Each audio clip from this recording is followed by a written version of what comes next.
અખંડ ભારતના શિલ્પી અને દેશના પ્રથમ નાયબ વડાપ્રધાન ગૃહમંત્રી સરદાર વલ્લભભાઈ પટેલના આપણે સૌ વારસ છીએ.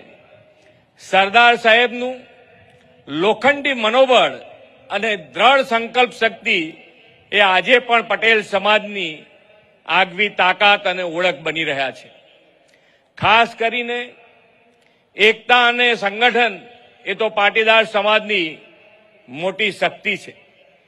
પંચ પ્રણાલી અને પરસ્પર સહકારથી સમાજમાં એક મજબૂત બંધન થયું છે. શિક્ષણ અને આધુનિકતાનો સ્વીકાર કરીને પણ પરંપરાઓ જાળવવાનું સંતુલન એ પણ આપણા સમાજની વિશેષતા છે. એટલે જ વડાપ્રધાનના વિરાસત બી વિકાસ બીનો ધ્યેય ચરિતાર્થ થાય છે.